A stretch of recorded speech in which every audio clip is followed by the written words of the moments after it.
येत्या 2 डिसेंबर रोजी होऊ घातलेल्या नगरपालिकेच्या सार्वत्रिक निवडणुकीच्या चाळीसगाव नगरपालिकेच्या या प्रचार सभेसाठी या ठिकाणी उपस्थित असलेले आपल्या लोकसभेचे माजी खासदार आदरणीय उन्मेष दादा, आपल्या गावाचे आणि देशमुख समाजाचे ज्येष्ठ नेते सहकार नेते आदरणीय प्रदीप दादा देशमुख, 1001% 3 तारखेला या चाळीसगाव नगरपालिकेच्या नगराध्यक्षपदी ज्या विराजमान होणार आहेत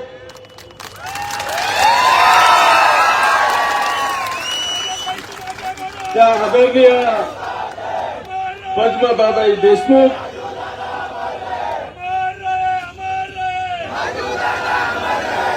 सगळ्यांचं नाव घ्यायची इच्छा आहे,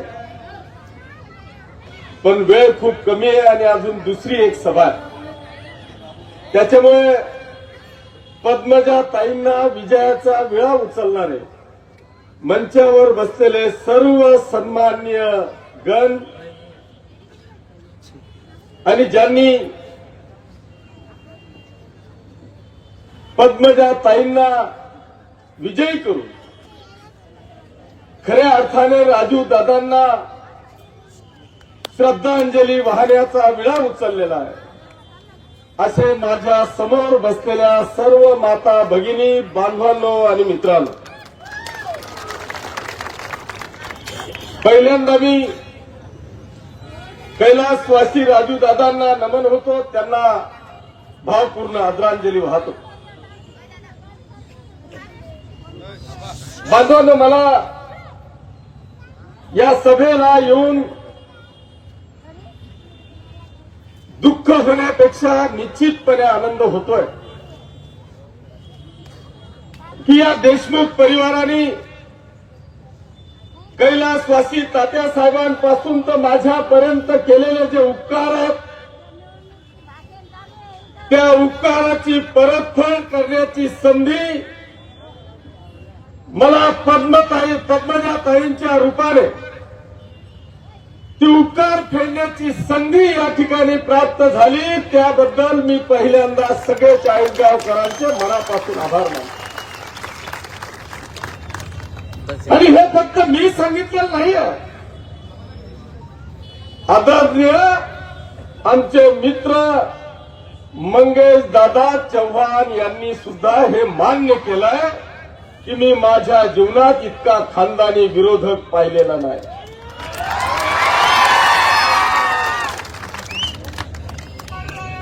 अतिशय दुःखद असा प्रसंगी जेव्हा मी राजू दादांच्या अंत्यविधीसाठी आलो त्यावेळेस मला वाटत होतं की इथं श्रद्धांजली चालू आहे की नगरपालिकेचं भाषण चालू आहे. श्रद्धांजली अशी असते, दुःख असं असतं. मला तर कमाल वाटते ज्या राजू दादांचा शेवटचा श्वास या दवाखान्यामध्ये संपला, पण स्वतःला मी किती प्रामाणिक आहे, मी किती समाजसेवा करतोय म्हणून डेड बॉडीला गाडीत टाकून तुम्ही धुळ्यापर्यंत नेताय. हरकत नाही, प्रयत्न करा. अरे पण जे सोशल मीडिया तर असं पाहतो, तुमचा फक्त बाथरूमचा सोशल मीडिया मी आता पाहिला नाही,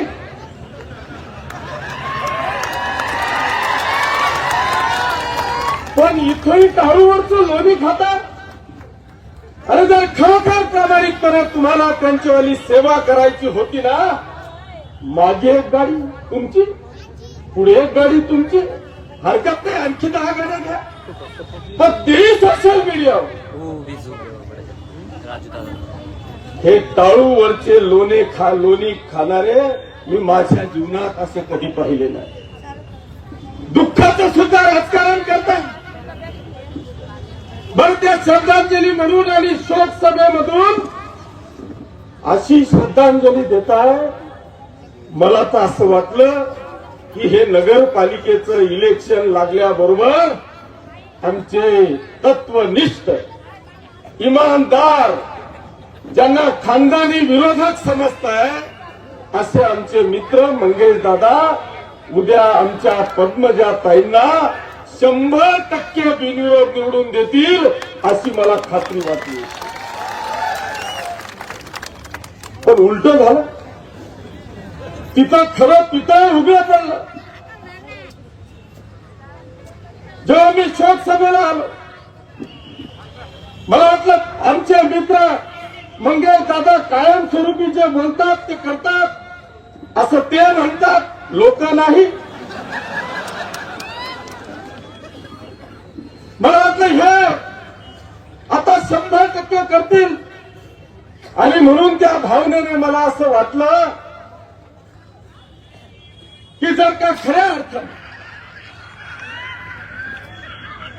या देशमुख परिवाराने या चाळीसगावकरांसाठी, या चाळीसगाव तालुक्यासाठी जर का काही केलं असेल ना, तर आमचे मंगेश दादा हे 100% बिनविरोध करतील असं मला वाटत होतं. आणि म्हणून मी शोक सभेतून या चाळीसगावकरांना आव्हान केलं की आपल्याला जर का खरंच राजूदादांना श्रद्धांजली व्हायची असेल तर आमच्या पद्मजाताईंना बिनविरोध करा. पण मला माहित नाही की मंगेश दादाच्या बुळाशी डायरेक्ट सुतळी बांधत लागेल. मी कधी कल्पनाही केली नाही. पण मंगेश दादा तिथं आले, पाचोऱ्याला आले,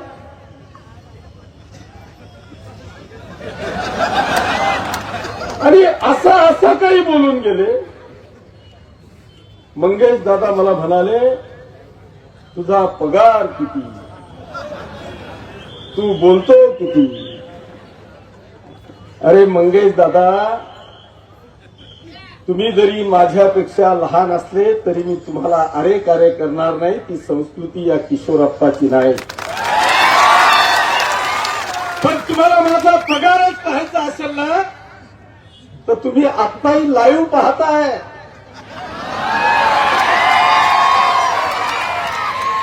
ही जी जनता इथं सेलिब्रिटीसाठी या किशोरप्पाची वाट पाहत होती ना, हा माझा पगार आहे.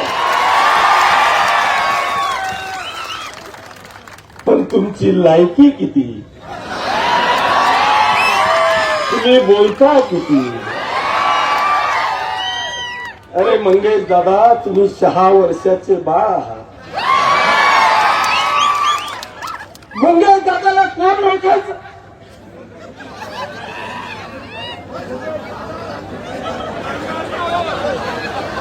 मंगेश दादाला कोण ओळखायचं?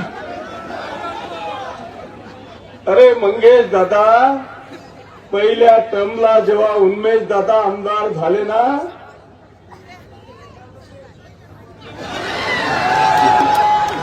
त्या उन्मेष दादाची थैली घेऊन तुमचे 5 वर्ष गेले. अरे त्या माणसाचं इतकं चांगलं काम 5 वर्ष या चाळीसगाव शहराचा, या तालुक्याचा कायापालट करण्याचा प्रयत्न केला. पण त्यांनाही तुम्ही ओळखलं नाही. घातपात झाला, घातपात झाले. असे अनेक पीए आमदार झाले.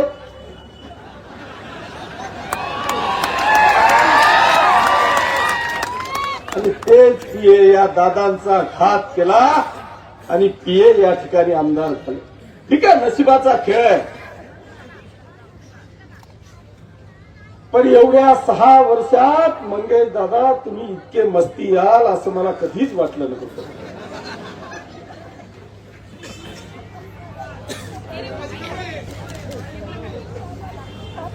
मला बांधवांना हिची इतकी मस्ती मी कधीच पाहिली नाही. होय, आम्ही राजकारणात आहोत.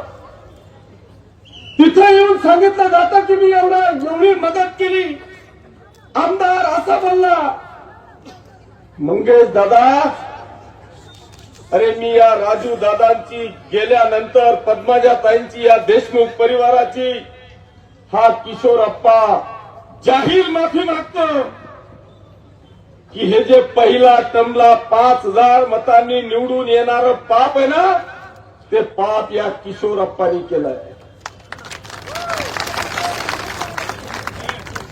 मी 2 दिवस आधी या चाळीसगाव तालुक्यातल्या मतदारसंघातल्या हितचिंतकांना या किशोरप्पांनी व्हिडिओ तयार केला. किमान 100-200 फोन केले आणि त्यांना सांगितलं की मंगेश दादा माझा मित्र आहे, मला ते पाचोऱ्यात मदत करताय, तुम्ही काही करा आणि मंगेश दादांना मदत करा. मी स्वर्गवासी राजू दादांचे मी माफी मागतो. आणि तेव्हा मंगेश दादा तुमचा 5,000 या मतदारसंघामध्ये उगम झाला. हे आव्हान माझं तुम्हाला आहे. 2,000 मत पडता पडता पडेलवर मी एवढी मस्त. आता तर असं दाखवलं जातं. मला तर म्हणजे अनेक फोन चाळीसगाव तालुक्यातून आले, पण सगळ्यात महत्वाचे फोन कोणाचे आले ना, तर भारतीय जनता पक्षाच्या लोकांचे आले. दादा ये अंदर की बात है, ओरिजिनल भाजप भी अपने साथ है. त्याच्यातलं भाजप इथंच बसलाय.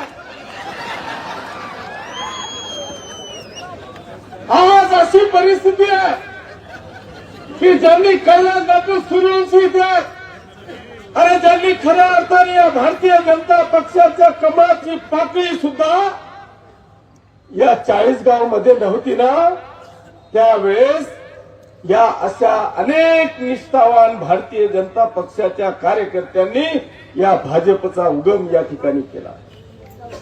यांनी कष्ट केले, हाल अपेष्टा भोगल्या आणि भारतीय जनता पक्षाला जेव्हा चांगले दिवस यायला लागले त्यावेळेस तुम्ही अशा इमानदार लोकांना बाहेर काढलं. आता उमेदवाऱ्या दिल्या, पण जे काना खालचे आहेत ना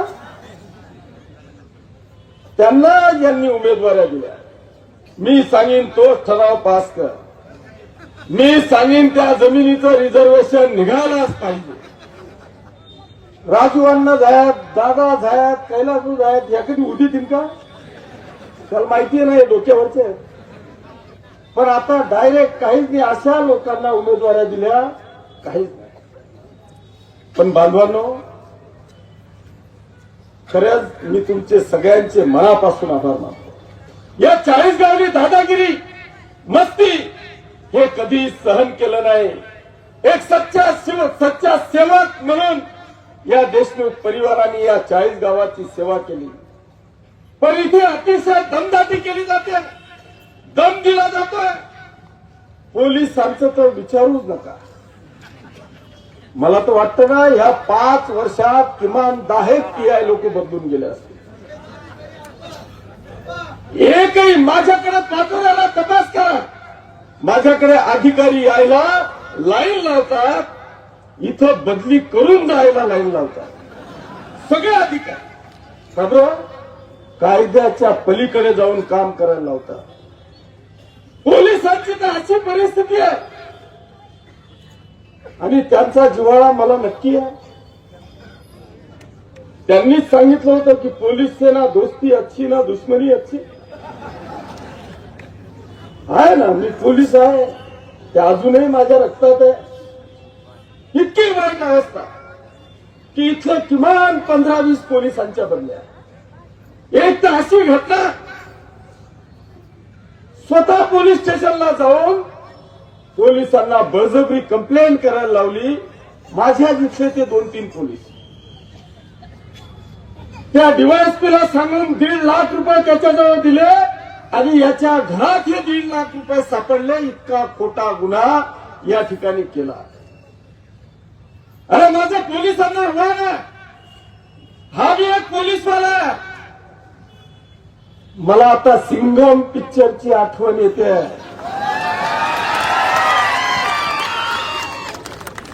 एकदा सिंगापूरच्या डोक्यासमोर आणा आणि हा जो जयकाल शिर्के नावाचा मातलेला ना, आता माझी सटकली. आणि जर पोलिसांची सटकत नसेल तर आपण सगळेजण आपली सटकली म्हणा आणि त्याचा कार्यक्रम करावा लागेल. किती दिवस तुम्ही ही दडपशाही सहन करणार? उन्मेष दादांनी सांगितलं त्या पीआयची बदली केली, त्या महिलेची तक्रार नाही, पोलीस स्टेशनमध्ये गुन्हा दाखल नाही. तुम्ही तर सांगताय तिचं नाव बदनाम केलं. अरे हे इतके दडभद्री आहेत की तिच्या बिचारीच्या मुलाच्या अंगावर 2 वेळा वाहन टाकण्याची त्या ठिकाणी त्यांनी कोशिश केली, प्रयत्न केले, पण ते पुढे येऊ शकत नाही. पण ते ज्या दिवशी पुढे येतील ना, त्या दिवशी तुम्ही घरात घुसू शकणार नाही, अशी परिस्थिती कदाचित निर्माण होईल. आम्ही किती दिवस सहन करणार आहोत? हे सगळे सांगतात की पैशांशिवाय काहीच नाही. आम्ही एवढा स्वाभिमान गहाण ठेवला, याच्या 2-4 हजार रुपयाने आम्ही मरून जाणार. बांधवानं भाजी पाहत नाही. मी तर म्हणतो ना, साला पैसे घेऊन आला की कंबरड्यात लात मारून हाकला. हा आमचा स्वाभिमान आहे. हा 40 गाव विकत घेणाऱ्यांमधला नाही आहे. बांधवानो, जान है तो जहान है. आम्हाला पहिल्यांदा आमचा स्वाभिमान पाहिजे. तुम्हाला दंड दिला जातो, तुम्हाला ब्लॅकमेलिंग केलं जातं, पोलिसांवर अन्याय केला जातो, सगळ्या अधिकाऱ्यांना दमदाटी केली जाते. अरे जर का इतका आत्मविश्वास आहे ना, हे कब्बशीचं चिन्ह आहे. मी तर इतका अचंबित झालं. अरे एवढी बी कलाकारी. या कब्बशीच्या चिन्हाच्या समोर जेव्हा पहिल्यांदा तुमचं बॅलेट आलं ना, त्याला डायरेक्ट ब्लॅक करून आलं. ब्लॅक अतिशय छोटा सिम्बॉल केला गेला. मी निश्चितपणे दादा तुमच्या सगळ्या प्रमुखांचं अभिनंदन करतो की हे चाणक्य होते, सगळ्यांवर नजर ठेवून होते. जेव्हा ते चिन्ह पाहिलं ना, हे चिन्हावर असा काळा ब्लॅक केलेला, हे तात्काळ मुंबईला निघाले, आयोगाला निवेदन दिलं, ही परिस्थिती लक्षात आणून दिली. आणि तेव्हा 12 तासात आता ओरिजिनल कब्बशी इथे आली. तुम्हाला आत्मविश्वास आहे ना? ही जनता तुमच्या सोबत आहे ना? मग इतके गाडू धंदे करता अशी? अरे लढा. या किशोरप्पांनी महाराष्ट्रात पहिल्यांदा दंड झोपटला होता. म्हटलं आजा लढा. आणि तुम्हाला सांगितलं जातं की जर का आपली सत्ता आली नाही तर या 40 गावचा विकास होणार नाही. अरे हा किशोरप्पा जबाबदारी घेतो 40 गावच्या विकासाची.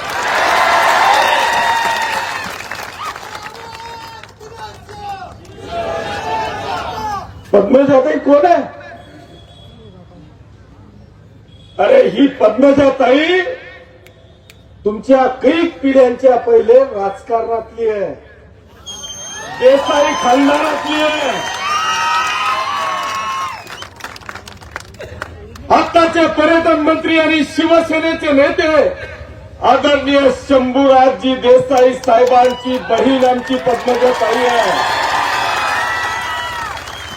आणि खऱ्या अर्थाने या महाराष्ट्रातल्या सगळ्या चेहऱ्यांचा, या शहरांचा चेहरा मोहरा बदलला ना, त्या बदलणारे नगर विकास मंत्री आदरणीय एकनाथ शिंदे साहेब आहे. त्या एकनाथ शिंदे साहेबांनी जाहीर भाषणात सांगितलंय की हा माझा मानस पुत्र आहे. मी आपल्याला खात्री देतो की या 40 गावामध्ये एकही विकास काम राहणार नाही याची खात्री आणि खबरदारी हा किशोरप्पा वचनाने या निमित्तानं देतो. तुम्ही काळजी करण्याची आवश्यकता नाहीये. आणि जर ते स्वतः विकास काम असे आपण बाजूला ठेवू, पण आम्ही पहिल्यांदा आहोत स्वाभिमानी, त्याच्यानंतर विकास आहे. आम्ही आमचा स्वाभिमान गहाण देऊ शकत नाही. पहिल्यांदा आम्हाला जिवंत राहायचंय, आम्हाला स्वाभिमान जिवंत ठेवायचा आहे आणि त्याच्यानंतर विकास कामांकडे जायचंय. म्हणून बांधवांनो, माता भगिनींनो, मला 2-5 हजार 10,000 फोन आले असते. 90% सांगायचे की या, 10% म्हणे इकडे नका या. पण म्हणता यार आपला असा काही चक्कर नहीं है. मी है पुलिस वाला, मैं हूं सिंगल, अभी मेरी सटकी है, त्याच्यामुळे मला यावंच लागणार आहे. त्याच्यामुळे बांधवांनो, मी आपल्याला खऱ्या अर्थाने आज एवढंच आव्हान करायला आलो, एवढीच विनंती करायला आलेलो की ही लोकशाही आहे. मी तेव्हाही सांगितलं होतं की इथे 2 विक्रम झालेले आहेत. खरोखर मी चाळीसगावकरांना तर नतमस्तक झालं पाहिजे.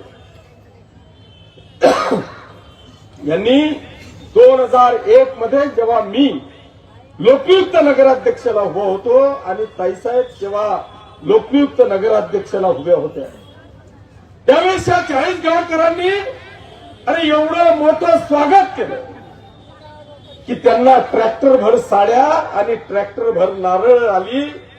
मला वाटतं तीच परिस्थिती आज या चाळीसगावमध्ये आहे. तीच परिस्थिती आहे.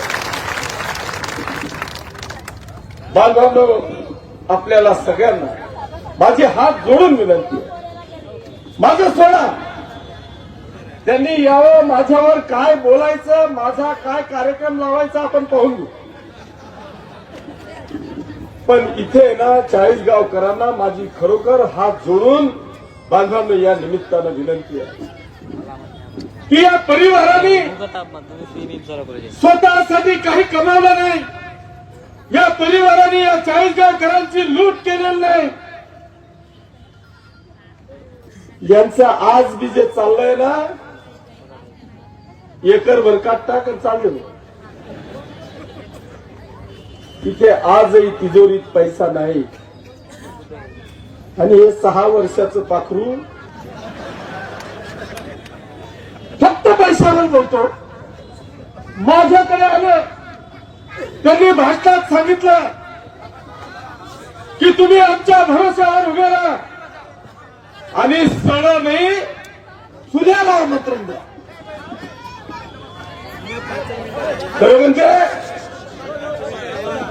खरं म्हणजे माझे पाचोऱ्यावाले विरोधक भाग्यवान मी समजलो की निदान माझ्यामुळे काय होईना त्यांना थोडं सिधा आली, अजून आली नाही बरं, वाट पाहता. नाही ते यांनी तिथं डुकूनही पाहिलं नसतं. पण दादा अजूनपर्यंत तर आलेलं नाही. सगळे लोक इतके कावकाव करताय, इतके कावकाव करताय, अक्षरशः सांगतो शिव्या देतात. यांनी सांगितलं कपड्यावर या, चुल्याला आमंत्रण द्या, आणि इथं सडही नाही. इतकी अवघड परिस्थिती त्या ठिकाणी आहे. पण बांधवांनो, या निमित्तानं मी आपल्याला एवढंच सांगेन की या परिवाराने या तालुक्यासाठी बलिदान दिलेलं आहे, या तालुक्याची सेवा केलेली आहे. जर चांगलं झालं नसेल तर कोणाचंही वाईट केलेलं नाहीये. यांच्याकडून जीवनात कधीच चांगलं झालं नाही. जे काय केलं असेल ना, इकडच्या बाजूने फक्त वाईटच झालंय. किती लोकांचा साथ तुम्ही घेणार आहात? इतक्या चांगल्या उमेश दादाला तुम्ही कट कारस्थान करून त्या ठिकाणी बसवलं. अरे हाईट आणि फॉर्म भरायच्या आधी प्लॅनिंग असं होतं की उन्मेष दादाला आणि इलेक्शनच्या वेळेस यांच्यावर गुन्हा दाखल करायचा, यांना जेलमध्ये टाकायचं. आणि आपण पूर्ण 40 गावभर फिरायचं. पण न्याय देवतेला मी निश्चितपणे धन्यवाद देईल. हे पोलीस कदाचित तुमचे गुलाम असतील, पण न्याय देवतेने खऱ्या अर्थाने त्यांना न्याय दिला आणि आज तुमच्या सगळ्यांच्या समोर प्रचाराला आहे.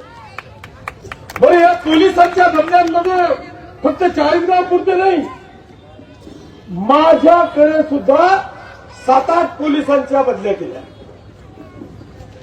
माझं एसपीचं जरा झालं, त्यांना सांगितलं हे 8 दिवस काढून घ्या.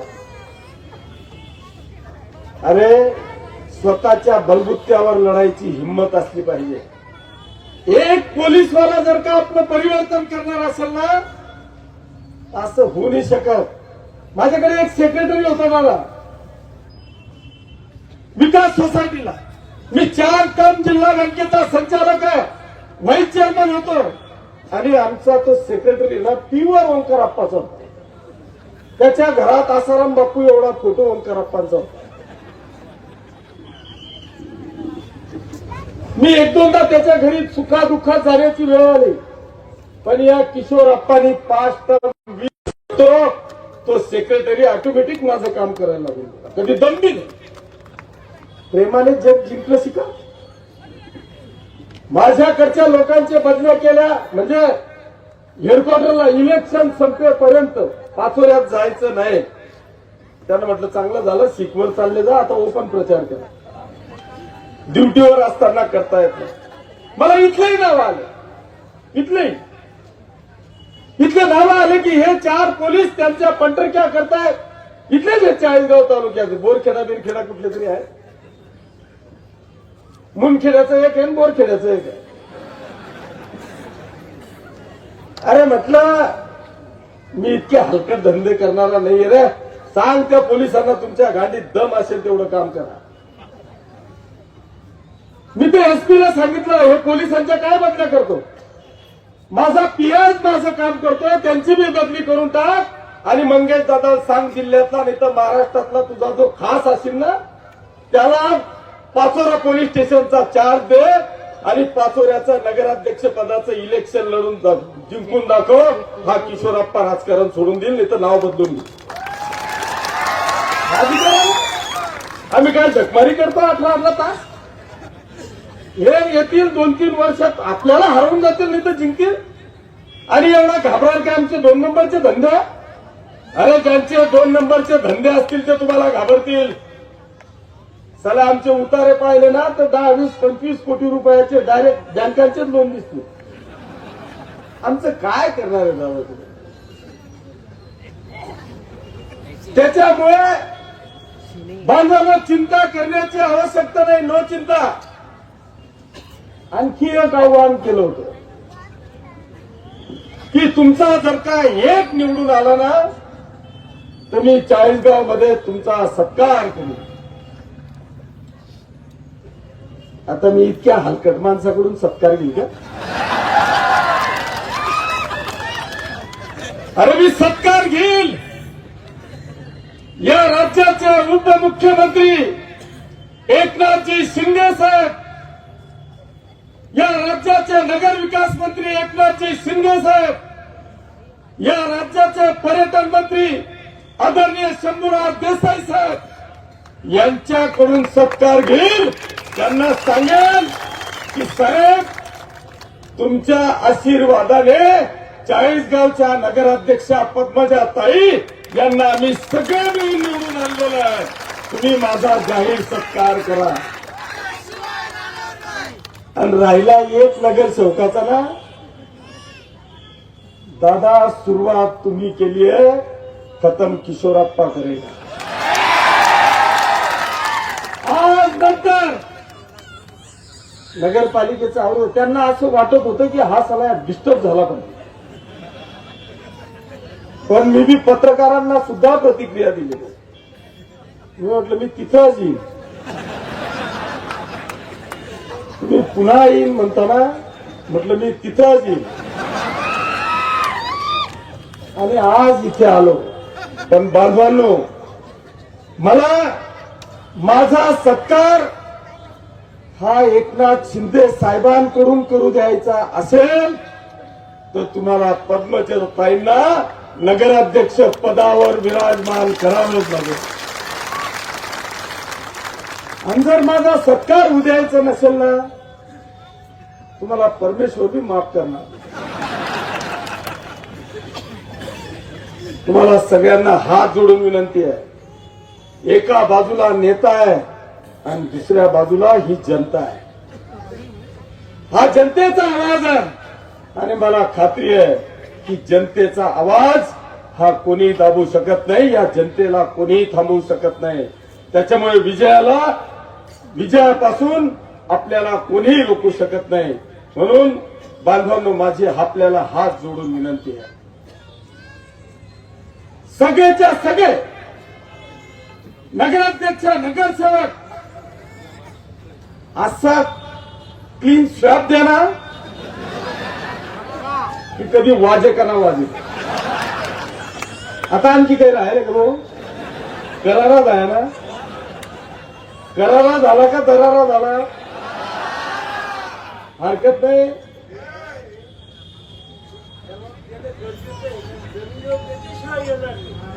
तेच सांगतो, जमिनीवर आणायचं असेल ना. नाही, पण तुम्हाला एक सांगतो, ही जी उपस्थिती पाहिली ना मी, 100% फायनल आहे.